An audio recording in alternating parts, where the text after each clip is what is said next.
공교육 전문가들과 함께하는 입시의 정석 시간입니다. 현재 고등학교 1학년은 이 고교 학점제가 적용되는 첫 세대인데요. 여기에 맞춰서 대입의 틀도 크게 달라집니다.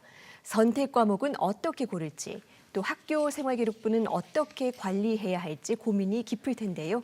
이 과정에서 이정표가 될 2028학년도 대입 권장 과목이 최근 잇따라 발표됐습니다. 서울 면목고등학교 이재영 선생님과 자세히 분석해 보겠습니다. 선생님 어서 오세요. 네, 안녕하세요. 네, 2028 대입 기존 체제와 굉장히 많이 달라지는데 어떤 점이 큰 변화일까요? 네, 2028학년도 대입은 2022 개정교육과정과 고교학점제가 전면 적용되는 첫 해라는 점에서 큰 변화를 맞이합니다. 네. 그중에서도 가장 눈에 띄는 변화는 내신이 기존 9등급제에서 5등급제로 바뀌는 부분입니다. 5등급제에서도 교과 성적만으로 변별은 가능하지만 그 차이가 유의미한지에 대한 의문을 가질 수 있습니다. 이에 따라 교과 전형에서는 학생부 평가나 면접을 통한 학업 역량 확인이 강화될 가능성이 큽니다. 종합 전형에서도 수능 최저학력 기준을 도입하는 대학이 늘어날 수 있으며 수능 응시 과목 축소로 인해 정시에서도 학생부 평가 요소가 일부 반영될 수 있습니다. 결국 앞으로의 대입에서는 학생이 어떤 과목을 선택했는지 그리고 그 과목에서 얼마나 깊이 있게 학업에 임했는지가 핵심 평가 요소가 됩니다. 따라서 학생들은 대학이 제시하는 권장 과목을 참고해 과목을 선택하고 단순히 성적 관리에 그치지 않고 능동적이고 깊이 있는 학업 태도를 가지는 것이 중요합니다.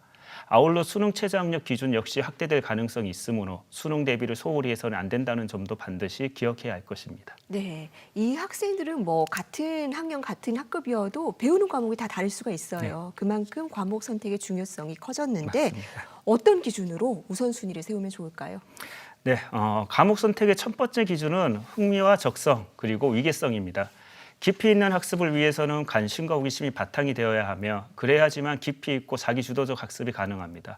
다만 단순히 좋아하는 과목만을 선택하는 것이 아니라 일반 선택 과목을 충실히 이수한 뒤 진로 그리고 융합 선택 과목을 이어가는 것이 학업의 위계와 내용 면에서 바람직합니다. 두 번째 기준은 진로와의 연계성입니다. 희망하는 전공에서 요구하는 기초 역량을 기를 수 있는 과목을 선택해야 합니다. 이미 여러 대학에서 전공별 권장 이수 과목을 발표하고 있으므로 이를 참고해 과목을 선택하는 것이 필요합니다. 세 번째 기준은 성취와 학업 과정의 질입니다. 여기서 성취란 단순히 높은 등급을 말하는 것이 아닙니다. 수업에서 배운 지식을 활용해 확장하면서 자신의 학업 역량을 드러내는 것이 더 중요합니다. 대학은 성적 그 자체보다 학생이 그 과정을 어떻게 채워왔는지를 더 주목하기 때문입니다. 따라서 성적 부담 때문에 필요한 과목을 피하기보다는 전공에 꼭 필요한 과목이라면 도전하고 그 과정 속에서 역량을 보여주는 것이 바람직하다고 할 수 있습니다. 네, 지금 이 고르는 선택 과목이 앞으로 대입에 영향을 미칠 수도 있다고 생각하면 학생들 고민이 깊어질 것 맞습니다. 같은데 그래서죠, 이 주요 대학들이 권장 과목을 발표하고 있다고요? 네. 어떤 지침이 나왔습니까? 네, 현재 권장 과목을 발표한 대학은 건국대, 경희대, 고려대, 국민대, 경북대, 동국대, 부산대, 서울대, 서울시립대, 숙명여대, 숭실대, 중앙대, 전남대, 충남대 등이 있습니다. 대체로 일반 선택 과목을 먼저 이수하고 진로 및 융합 선택 과목을 이수할 것을 권장하고 있습니다. 계열별로는 자연계열에서는 수학과 과학에서 구체적인 권장 과목을 제시하고 인문계열은 특정 과목을 지정하지 않거나 교과군 수준에서만 제시하는 경우가 많습니다. 또한 서강대처럼 어느 계열에서도 권장 과목을 지정하지 않는 대학도 있습니다. 대학별 사례를 보면 고려대는 학과에 따라 차이는 있지만 자연계열에서 수학은 기하와 미적분 툴을, 과학에서는 진로 선택 과목 2과목 이상을 권장하고 있으며 서울대는 인문계열에서는 제2외국어 또는 한문 1과목 이상을, 자연계열에서는 수학에서 기하와 미적분 툴을, 모집 단위 특성에 맞는 과학 진로 선택 과목 3과목 이상을 권장합니다. 예를 들어 의학계열의 경우는 세포와 물질대사, 생물의 유전을 포함한 진로 선택 과목 3과목을 권장 과목으로 안내하고 있습니다. 인문계열의 경우는 국민대나 숙명여대 등은 구체적인 과목명으로 제시하고 나머지의 경우는 교과군으로 제시하거나 지정하지 않은 경우가 많습니다. 이처럼 자연계열에서 권장 과목 지정이 많은 이유는 학문의 특성상 전공학습에 필요한 기초과목을 고교 단계에서 충실히 이수해야 이후 학업이 원활하기 때문입니다. 따라서 학생들은 희망 전공과 대학별 권장 과목을 꼼꼼히 확인해서 과목을 선택하는 것이 필요하다고 할 수 있습니다. 네, 대입의 골격이 많이 바뀌는 상황에서 이 대학별 권장 과목 자료가 굉장히 중요한 이정표가 될 것 맞습니다. 같은데 이걸 분석할 때 주의해야 될 점도 있을까요? 네, 우선 권장 과목은 대학에서 제시하는 최소한 기준이라는 생각을 해야 합니다. 권장 과목이 주로 자연계열 중심으로 제시되고 있는데 이는 전공 학습에 필요한 수학과학의 기초를 고교 단계에서 체계적으로 이수해야 이후 학업이 가능하기 때문입니다.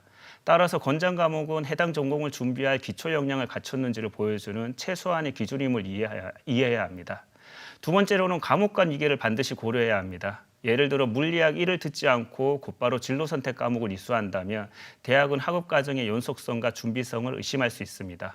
공통 일반 선택에서 필요한 과목을 충실히 다지고 이후 진로 융합 과목으로 확장하는 것이 바람직합니다. 특히 수능 과목에 해당하는 국어, 영어, 수학의 일반 선택 교과는 어떤 전공에서도 기본 역량으로 평가되므로 반드시 이수할 필요가 있습니다. 세 번째로는 진로 적합성을 점검하는 기준으로 활용해야 됩니다. 예를 들어 공학 계열은 기하와 미적분투, 물리학을 권장하는데 만약 이 과목들이 지나치게 어렵게 느껴진다면 해당 진로나 학과가 본인에게 맞는지 재검토하는 계기로 삼을 수 있습니다. 마지막으로 권장 과목을 지정하지 않는 대학이라도 실제 전공학습에 필요한 기초 과목은 존재합니다. 따라서 권장 과목이 없더라도 다른 대학의 가이드라인을 참고해 해당 전공에 필수적인 과목을 확인하고 전략적으로 선택하는 것이 필요합니다. 네, 벌써 이 선택 과목을 확정한 학교들도 있다고 해요. 그런데 이 어린 학생들이 얼마든지 또 꿈이 바뀔 수도 있는 것 아니겠습니까? 혹시 진로가 뒤늦게 바뀐다면 혹은 2학년 올라갔는데 1학년 때 골랐던 과목과 나의 진로가 좀 달라진다면 어떻게 대응해야 될까요?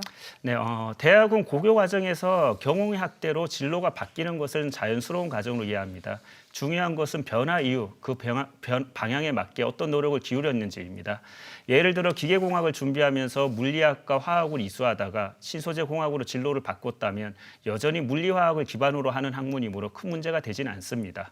또 자연계열에서 인문계열로 바뀌는 경우라도 인문계열은 특정 권장 과목을 명시하지 않는 경우가 많기 때문에 이후 사회교과를 충실히 이수한다면 충분히 대비할 수 있습니다.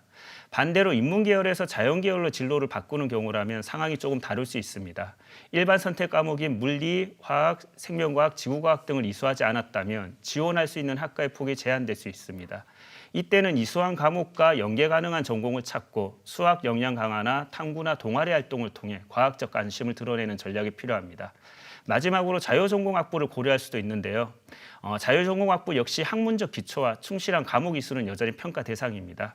단순히 전공을 미리 정하지 않았다는 의미일 뿐 학문적 기초 없이 지나갈 수 있는 통로는 아니기 때문에 자신이 선택한 과목에서 깊이 있는 학업 과정을 보여주는 것이 중요하다고 할 수 있습니다. 네, 반면에 아직 진로를 제대로 정하지 못한 학생들은 어떤 원칙을 가지고 과목을 고르면 좋겠습니까?